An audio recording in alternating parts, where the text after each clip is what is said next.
Vítor Silva, muito obrigada por nos receberes aqui num hotel lindíssimo, que eu gosto imenso e de que tenho muito boas recordações. Há muitos anos, mas o mais importante não é fazer conta aos anos, já não estamos à idade de fazer conta aos anos, mas sim aquilo que ficou, o que eu aprendi aqui dentro nesta casa, ainda que sob outra marca, os bons momentos, a camaradagem, todas as aprendizagens, foi de facto muito gratificante. E eu entro aqui sempre com um sorriso e hoje é um privilégio poder estar um bocadinho à conversa contigo. Como diretor de recursos humanos do Intercontinental Lisboa, um hotel de referência na cidade, e com os meus agradecimentos ia-te colocar uma pergunta que é uma curiosidade. Quem é o Vítor Silva, diretor de recursos humanos, e como é que ele chegou até aqui? Um bocadinho da tua história. Obrigado, Emília. Bem-vinda de novo. Muito obrigada. E é sempre bem-vinda a esta boa casa que sempre recebeu e sempre vai continuar a receber. O Vítor Silva também já deixou de fazer contas aos anos.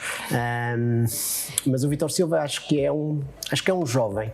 Acho que vou ser sempre um interno jovem apaixonado pela arte da gestão de pessoas. Sou licenciado em Gestão de Recursos Humanos e em Psicologia de Trabalho. E na altura algumas oportunidades foram surgindo, nomeadamente até em matéria de banca, em alturas em que já se começava aqui a fazer a substituição do elemento humano e do colaborador por sistemas e por plataformas de gestão à distância, e numa altura em que me foi oferecida até uma oportunidade para integrar o setor, numa altura já redutora daquilo que eram as boas práticas do desenvolvimento, porque era uma altura em que já se obrigava a fazer aquilo que era o castigar das equipas pela diminuição, pelo downsizing das empresas associadas. E ao mesmo tempo tive um contacto através também de um colega de faculdade e que me dizia: o meu pai é diretor de recursos humanos do Hotel Meridiano do Porto e gostava de falar contigo para fazeres lá um estágio.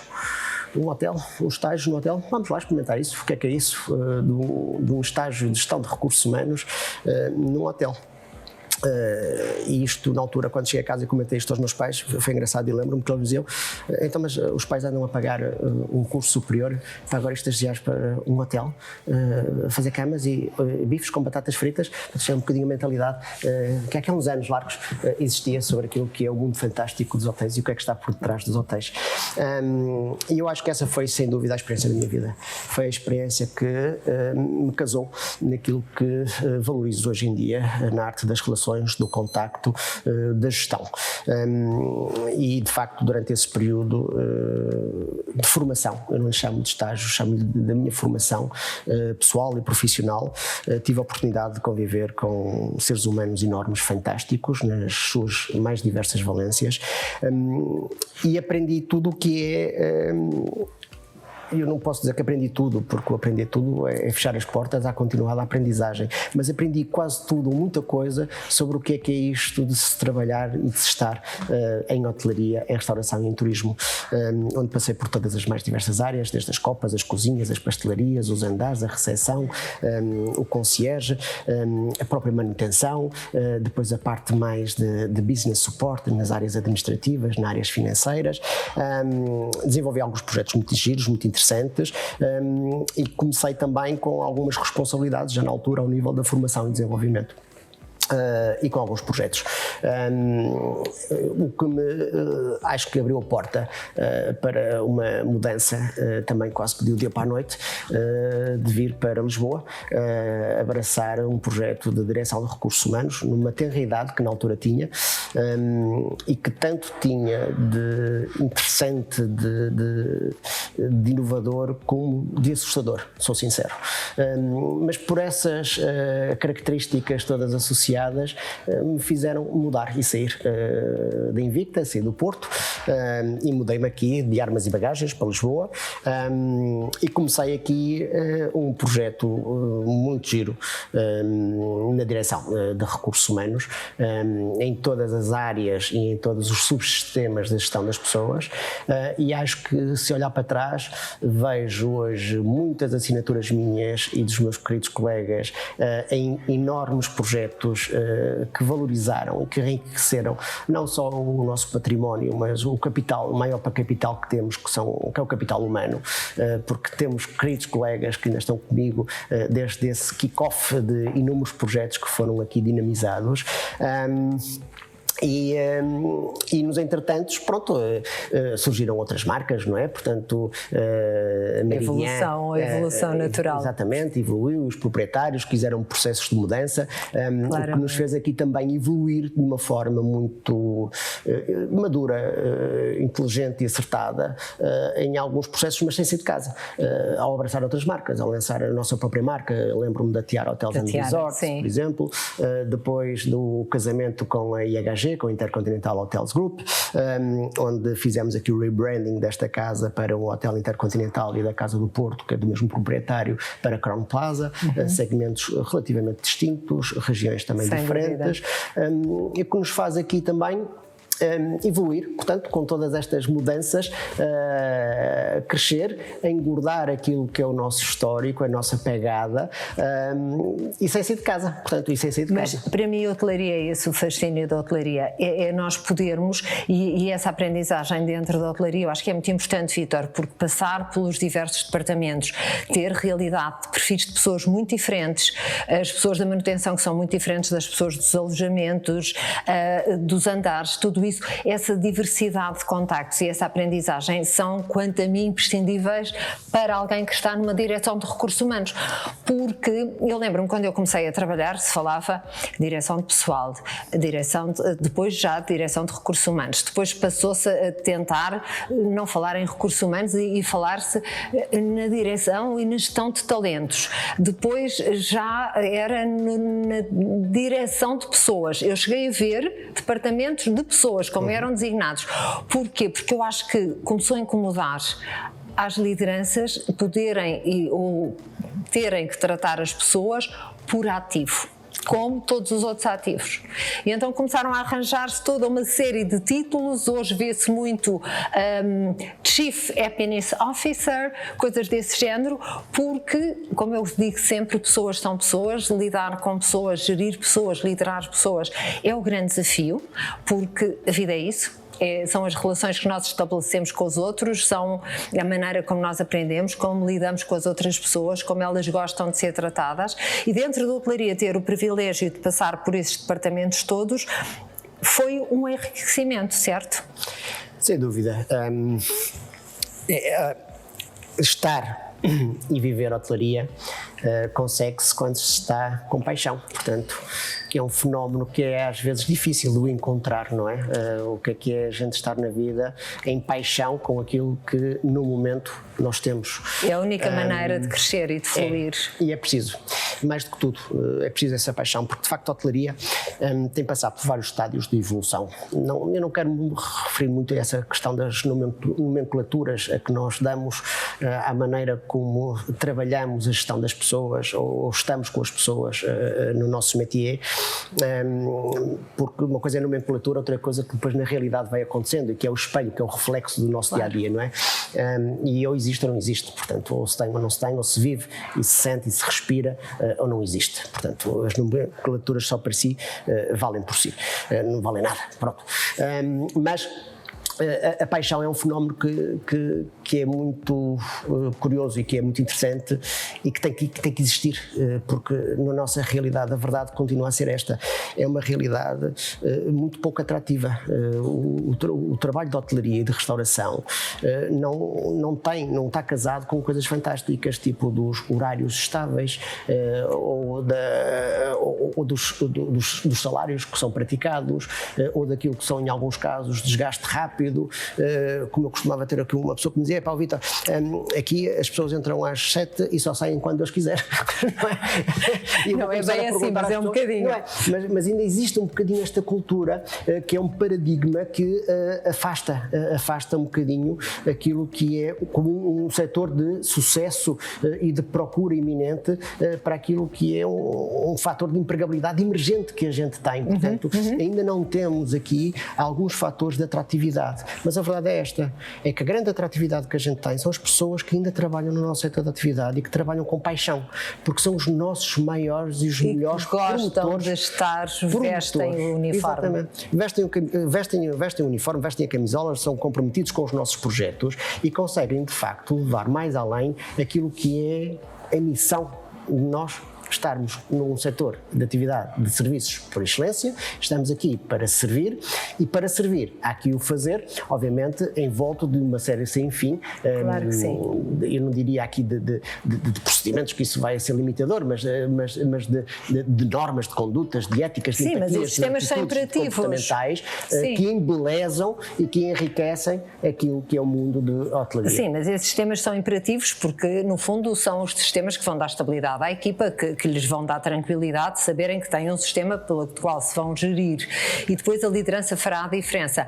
Mas eu lembro-me que no meu tempo na hotelaria havia uma coisa interessante, já havia os horários muito desfasados da restauração, o de manhã, a hora de almoço, a hora de jantar, aquela pausa da tarde, a tal cesta que ninguém sabia muito bem o que havia de fazer, mas por outro lado a hotelaria nesta altura era vista um bocadinho como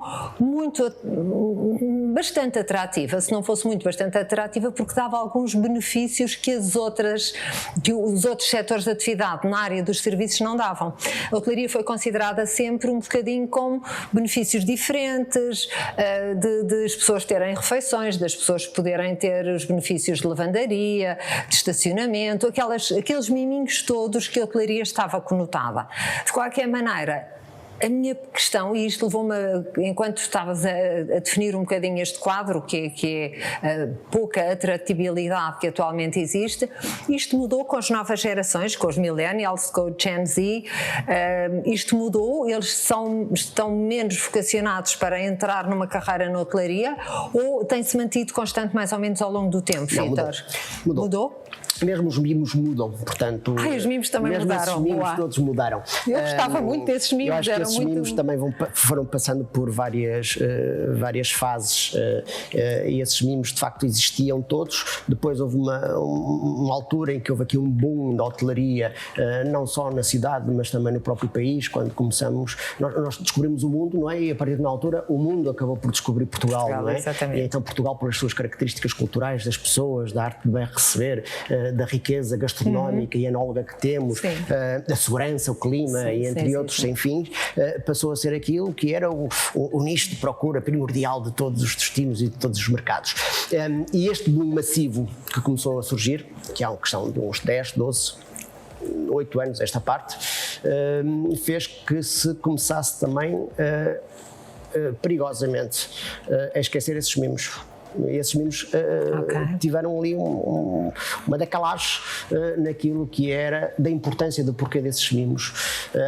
Estas massificações trazem também às vezes algumas ações que contribuem para negativos em vez de para aquilo que é o clima saudável e o espírito desejado nas organizações.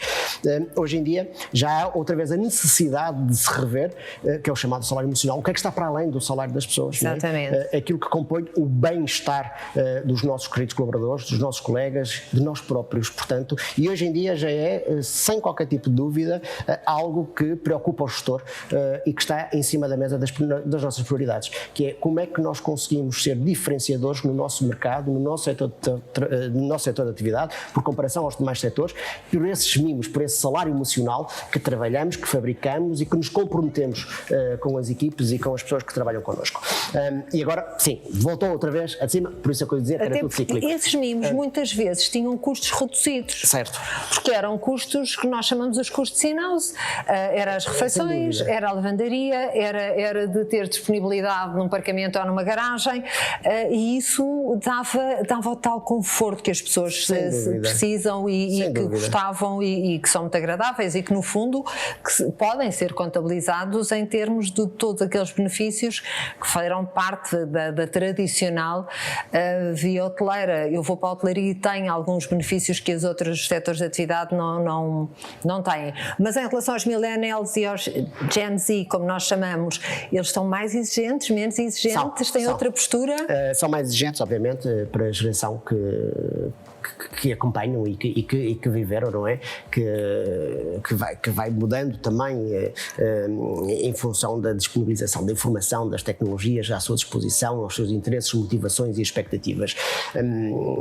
Mas os millennials e não só, toda esta geração nova que invade o mercado de trabalho, obviamente que agrega aqui um valor incalculável às organizações, principalmente quando as organizações precisam destes valores e principalmente quando as organizações percebem que ao precisar destes valores precisam obrigatoriamente também de mudar alguns processos e alguns modelos de trabalho. E isto é o que faz com que as próprias organizações acabem por evoluir, umas mais rápidas do que outras, mas é esta necessidade eu não vou chamar esta necessidade, vou-lhe chamar esta relação win-win, que quando falava há pouco também naquela questão importantíssima da diversidade de culturas e de etnias e não só, esta diversidade e esta mescla etária que também nós temos como recheio daquilo que somos, é algo que é brutal naquilo que é um constante desenvolvimento de aprendizagem contínuo entre o talento sénior e o talento júnior. Portanto, isto também movimenta de uma forma muito feliz e muito saudável a própria organização. Mas obviamente que são mais exigentes e obviamente que isso é super saudável e super querido. Qual é a única questão? É que estes jovens hoje em dia é um bocadinho um paradoxo, é que querem crescer muito, não é? E muito rápido. Querem crescer muito e muito velocidade. Mas paralelamente àquilo que é a entrega ao trabalho, não é? Do tempo ao trabalho, a valorização dos tempos, das 24 horas do dia, estão muito bem identificadas naquilo que é ou a qualidade de vida, ou a socialização, ou outros tipos de interesses, sejam eles culturais, sejam eles quais forem. Portanto, é um bocadinho este paradoxo que nós vivíamos aqui há uns tempos, não é? Que era um bocadinho quando falava da gestão pessoal e não sei o quê, que ainda assistia à gestão de carreiras, que era quase um bocadinho associada ao automatismo pelo número de anos na função. Já não existe. Isso não existe, nem pode existir, nem deve existir, porque é um perfeito contrassenso àquilo que é a valorização do talento. Daí algumas empresas valorizarem a gestão dos talentos, porque pressupõe que a evolução das pessoas dentro das organizações está associada a uma avaliação de desempenhos, a uma avaliação de performance, ou àquilo que é o reconhecimento dos talentos de cada um pela progressão e pelo próprio desenvolvimento, que é o que faz também desenvolver todos os demais. E quanto mais forte é o talento dentro de portas, mais forte é a organização, mesmo com as janelas todas abertas e com as portas todas abertas. Portanto, mais fortalecida ela está. Sem dúvida. Mas obviamente que eles são muito mais exigentes, ainda bem que são mais exigentes. Eu acho que isto é positivo, porque também influi e obriga a que as organizações deixem cair ainda alguns modelos do tempo da Maria Cachucha. Mais anquilosados. Exatamente. Ou mais burocratizados, ou mais estruturados, ou mais limitados naquilo que é os princípios hoje em dia fundamentais da mobilidade, da flexibilidade. Exatamente. E essa é uma palavra muito importante, Vítor, flexibilidade, porque assim, enquanto a minha geração, a tua geração, mesmo dos mais jovens, um pouco mais jovens, era sair de casa dos pais, ter a nossa própria casa, ter carro, a independência económica, etc. Estes valores são diferentes para os millennial, por exemplo. Eu tenho uma millennial em casa que está na fronteira entre millennial e Gen Z. Eles já não se importam de viver em comunidade, eles não se importam de não ter carro, o carro para eles não é uma prioridade, há trotinetes que se alugam a bicicletas, eles querem viver de acordo com os seus valores, ter uma qualidade de vida que tem a ver com a sua valorização e com todo o seu corolário de valores, e isso para eles é mais importante. E o trabalho tem que se integrar no meio disto tudo. Porque se o trabalho for um espartilho, eu tenho tido menos contacto, digamos assim, com os millennials, porque eu trabalho essencialmente com empresários, com empresas que já têm um grau de desenvolvimento, uma faixa etária um bocadinho mais velha, 40, 45, 50, tem algumas startups, mas eu reparei que a cadeia de valores é completamente diferente. E a maneira como eles vão depois impor o seu próprio ritmo e nada os choca de manhã poderem ir para a praia e depois começarem a trabalhar às 3 da tarde e ir até às 11 da noite. Mas não colidam com os valores deles. E isso às vezes são equilíbrios que é preciso aqui tentar alcançar, mas que não são fáceis. Por outro lado, eu acho que é o grande desafio também das empresas conseguirem trazer alguns, acoplarem, digamos assim, novos valores àquele que é o seu quadro e a sua pegada, como tu há bocado dizias, e muito bem, porque os millennials têm muitas questões da sustentabilidade, da reciclagem, de novas maneiras de ser e de estar, nomeadamente em relação à alimentação, à nutrição, os vegetarianismos, os veganismos, os diversos tipos de dietas que eu acho que já lhe perdi a conta, e tudo isso vai enriquecer um setor que no caso da hotelaria já era muito interessante, porque nós na hotelaria tínhamos uma coisa que me fascinou completamente. Nos anos 80, quando eu ingresso na hotelaria, nós tínhamos as equipas multiculturais. E isso fez com que eu mais tarde fizesse, aliás, a minha tese de mestrado sobre a gestão das diferenças culturais, porque nós tínhamos equipas muito interessantes e muito enriquecidas com diversidade cultural. Hoje temos uma diversidade geracional, mas além disso, queria dar os parabéns pelo prémio, porque temos diversidade e inclusão também dentro do setor hoteleiro e com um selo que estão de parabéns mais uma vez. Muito certo? obrigado, Emília. E esse foi um selo e é um chancelar de um trabalho que temos vindo aqui a construir e a desenvolver com inúmeros programas e projetos interessantes.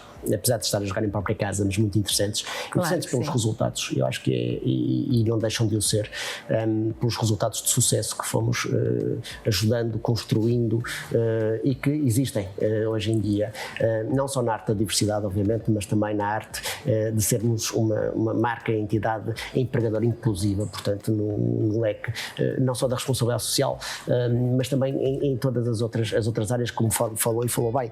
E nós tínhamos uma máxima aqui que me lembro em hotelaria que era muito comum, que há uns anos nós dizíamos que a nossa missão quase que era que antecipar as expectativas dos clientes, não era assim um bocado, mas tínhamos tempo para conhecer essas expectativas, para nos antecipar essas expectativas. Hoje em dia, estas expectativas são muito voláteis também e vão mudando, não só as das gerações novas que injetam este valor todas as organizações, mas até dos próprios nossos clientes.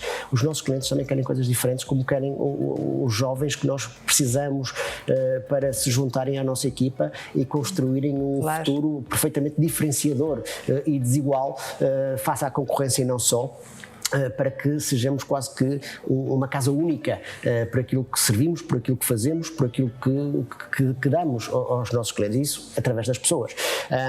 E de facto hoje em dia as prioridades mudam muito, e as prioridades de quem nos procura hoje em dia estão focadas muito exatamente da maneira como nós trabalhamos o planeta, como nós lidamos com as questões da responsabilidade social corporativas e não só, como é que nós aceitamos e nos envolvemos nos mais diversos programas associados à diversidade e à inclusão, que são artes, vamos chamar-lhes assim, que até determinada altura não eram faladas, portanto, e que foram fenómenos que são praticamente recentes, sobretudo no nosso métier. Daí ser importante, de facto, nós reconhecermos estes valores sociais, estas expectativas novas e termos aquilo que é uma vantagem de acelerar todos os processos de mudança para continuarmos a antecipar expectativas, mas de uma maneira proativa, aberta, dinâmica e diferenciadora no momento. Mas estás-me a dizer que cada vez isso é mais difícil de alcançar. Cada vez as coisas mudam mais e cada vez mudam mais depressa. Portanto, cada vez mais o desafio é nós acompanharmos todas estas mudanças. Agora, para isso é preciso criar, como em alguns casos, até desportistas, não é? Ganhar um ritmo, não é? É preciso fazer ali uma endurance, é preciso fazer um aquecimento e é preciso estar preparado. Empresas que já estão preparadas a abraçar ou a querer ou a aceitar, não a abraçar, a aceitar e até inovar e a estarem quase que um passo mais à frente em algumas áreas da hospitalidade, do serviço e da gestão das pessoas, eu acho que conseguem também sobreviver mais e melhor do que as outras e marcarem a diferença para aquilo que são. Se não nos diferenciarmos, somos mais um. É mais um. Mais um, sem valor acrescentado, mas esse é um ponto muito interessante, porque antecipar expectativas de clientes foi sempre uma preocupação da hotelaria, ainda por cima a este nível, portanto uma hotelaria de luxo, em que era muito difícil, eu lembro-me de algumas curiosidades, dentro desta casa, nomeadamente um diretor de uma companhia francesa que uma vez resolveu comprar uma placa elétrica e ensinar como é que se faziam ovos cozidos ao chefe Eduardo, como é que se faziam ovos cozidos ou escalfados para o pequeno almoço, porque nunca estavam no ponto para ele. E hoje em dia eu acho que estas expectativas já passam por um leque muito grande, já não é uma embirração, digamos assim, de um senhor de idade que queria os ovos escalfados ou cozidos no ponto que ele queria, mas passa por todo um leque de vivências e de experiências que já transcendem faixa etária, que já transcendem a cultura dos nossos clientes, que nós podemos, e já estamos um bocadinho rotinados, o que são clientes asiáticos ou europeus ou americanos, a globalização tem esbatido um bocadinho tudo isso, mas agora de vivências e de experiências. Com os novos posicionamentos face ao ambiente, face à política, face ao que os clientes querem ou não querem consumir, querem ou não querem ter, querem ou não querem comprar. Por exemplo, o bloqueio que se faz de muitas pessoas que não compram roupa ou mesmo produtos para a casa que sejam fabricados em países terceiros com mão de obra escrava, coisas desse género, e que os nossos clientes reagem mal se chegarem e perceberem que nós o fazemos. E isto vai-vos dar desafios muito grandes. Como é que eu hoje estar a liderar uma equipa num hotel deste estilo, liderar as pessoas e fazer com que esta equipa seja de facto uma orquestra, em que haja uma liderança muito forte, um objetivo comum, mas que se consiga que as pessoas estejam completamente engaged, eu não conheço a palavra em português, motivadas não é suficiente, motivadas, comprometidas, entusiasmadas, que fluam. Qual é o grande, ou se me permitires, qual era a palavra que tu usarias para definir esta nova maneira de estar à frente das pessoas? Eu acho que um dos primeiros fatores importantes nessa dinâmica e nos nossos desafios da gestão das pessoas, principalmente nos tempos de restrições, de limitações e de... Que é os que temos atualmente. E de afastamento social que a gente vive, não é? Que é uma coisa terrível para nós. Claro, quando sim. somos aqui também uma indústria de contactos e na arte da gestão das pessoas o contacto é imprescindível, é obrigatório. E eu acho que a tónica passa por cada um de nós perceber lindamente qual é a importância do papel que nós temos dentro da organização e como é que nós podemos impactar o futuro da organização. Não naquela tónica como há pouco falávamos, que era em algumas empresas que viam isto até como um custo e tal, mas qual é o retorno do papel que cada um de nós tem no futuro, no crescimento, no desenvolvimento e na diferenciação daquilo que nós fazemos, e cada um ter aqui uma própria assinatura, independentemente da secção onde tem o seu papel, as suas funções, as responsabilidades associadas, independentemente da cultura, da etnia, da religião e por aí fora. E é este fator de cada um se sentir importante no seu métier que lhe dá não só a camisola vestida, o engagement, ou o comprometimento, ou a motivação, mas sobretudo lhe dá o que cada vez mais hoje é importante, é que quando as pessoas entrem na casa e venham aqui prestar as suas funções, saibam que os problemas vêm com elas, portanto que não ficam na portaria de segurança, vêm com elas. Cada um de nós somos o que somos, quer para as virtudes que temos para partilhar com os outros, quer com a humildade que temos para aprender com quem lidamos todos os dias, mas também temos os nossos próprios problemas, não é? E com os nossos problemas e com as nossas virtudes, eu acho que o nosso grande desafio é que as pessoas se sintam o mais confortáveis possíveis para estabelecer relações comunicacionais, comportamentais, quer com os colegas, quer com os clientes. Portanto, se não trabalhamos diretamente com o cliente, trabalhamos com quem o faz, mas com ainda um desafio acrescido, que é o do sorriso atrás de uma máscara, não é? Porque a gente agora, quando sorri, temos a máscara que nos tapa aquilo sem que dúvida. As fantásticas... Temos que aprender a sorrir com os olhos, como eu digo. É verdade, mas já ao nível das microexpressões, quando a gente sorri com os olhos, é que a gente está a sorrir verdadeiramente. Exatamente. E para a gente sorrir verdadeiramente com o rasgar dos olhos, é preciso que esse sorriso e que venha esse cá dentro, seja sincero, venha cá dentro, ou seja, não pode ser pensado.